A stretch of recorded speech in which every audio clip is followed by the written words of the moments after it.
Shout out, good morning. So, rescue agad tayo ba? Naulan pa. Kaya na yan.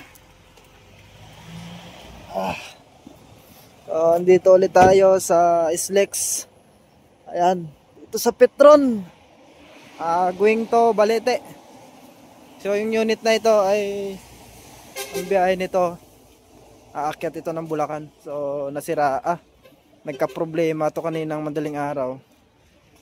Syempre, sarap ng katulugan natin. Hindi ako nagising. Siguro tumawag sa akin.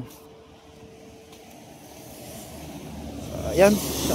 Shout out sa lahat ng mga driver dyan. Mag-iingat sa biyahe at maulan yung panahon ngayon.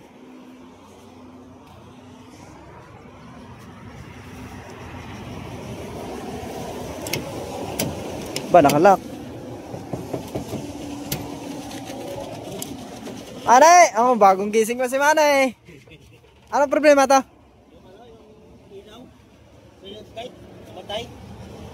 Trailer o lahat? Lahat? Traktor? Meron naman yung traktor.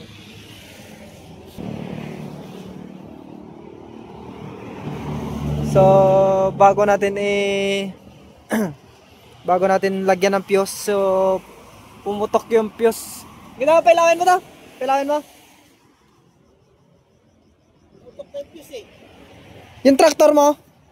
Traktor ako.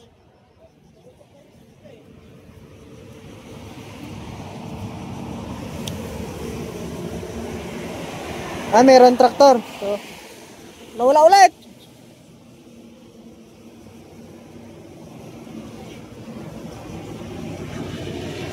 Iyon mo yung susi. Yan. Iyon mo yung susi. Yan. Nawala. Ba't nawala? Sa auto mo pala eh. Huwag mo sa lagay sa auto. Gawa ng araw na ngayon. Pag yung auto na niyan, pag na-inon mo yung sa auto lang, pagka nakakita ng araw, mamamatay ko sa yon.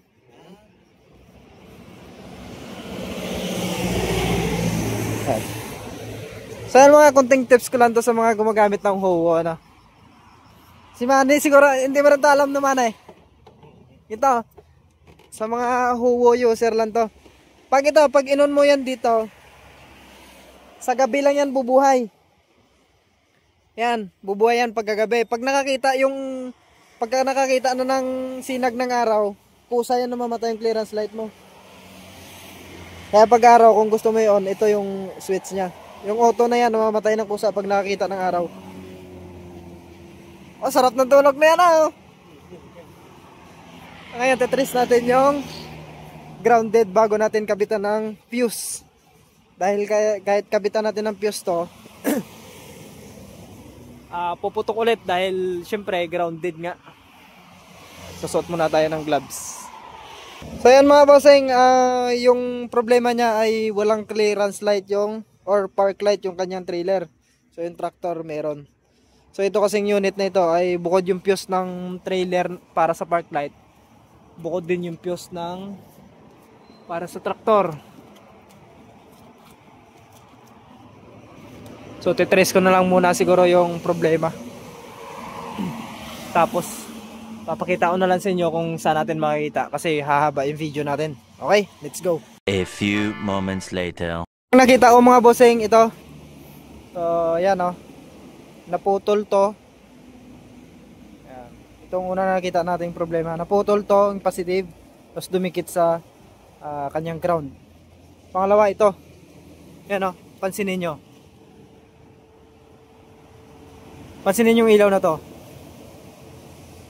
Yan, may nakita kayong usok. Yan mainit. I-cut off natin to dahil pundi na yan. Yan umilaw. Yan, umilaw siya. Ayan. So ito umuusok. Dito nagkakaproblema niyan. Ilaw. Pag ginalaw ko, mamatay yan. Mamatay. So may problema to sa loob, buksan natin. So ayan mga boss, buksan natin.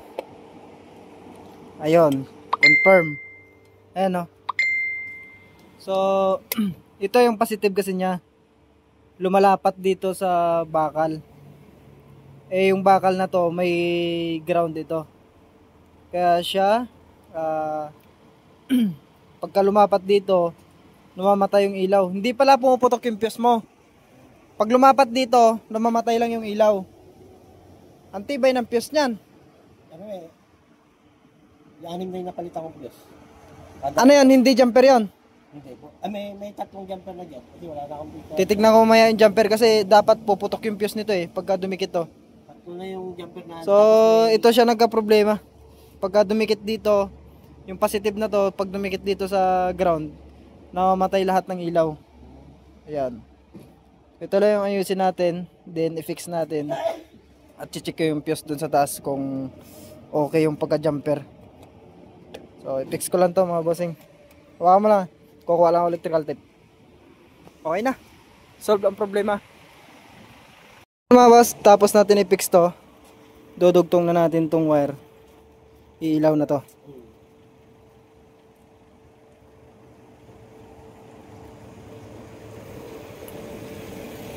Oh, yan. Milaw na. Oh. 'Di ba? Ayos. So, ayan. Di, titingin na ako doon kung meron ako doon kwan. So, ito, ayos na to mga bossing. Ayan. Milaw na lahat. Ito naman ay sa hazard to eh, sa signal light. Titingin lang ako dito kung may sakit pa ako dito ng kwan. Kasi sira na to eh, naputol na yung ano eh. Ano, may ilaw na. Oh, shoutout sa painante na yan oh. Oh, at sa driver. Oh, patalikod, meron na. Ayos. Yan lang. So, kailangan mo lang busisiin pag-check para ma-pinpoint mo kung saan nagkakaproblema. So, ayun, tulad nyon, nakatago sa loob. Hirap nyon i-trace kung hindi ka mabusisi. Matatagalan at matatagalan ka. Okay? Yun lang mga bossing. Yun naman ay hindi ko na ipapakita kung paano ko ayusin. Mas simple lang naman yun. So, yun lang mga bossing. Pagka nag-troubleshoot kayo, i-pinpoint nyo para hindi kayo magtagal. Tsaka, ano na rin, huwag kayong tulad nun. Kung hindi nyo kasi ma-pinpoint yun, pagkalas kayo ng kalas dito, eh matatagalan kayo talaga. Tulad na nasa expressway tayo, hindi tayo pwede magtagal dito. Okay? So sharing is caring. Pa-share naman ang video natin para marami pa tayong magagawang mga tutorial. At open kayo sa pagtatanong sa mga problema ng inyong truck kung kayo man ay magsiraan sa daan or tawag kayo sa akin. Lahat ng magagawa kong tulong gagawin ko basta may maitutulong ako sa inyo. Okay, pa-follow na lang mga bossing para sa supportan nyo. Okay na to.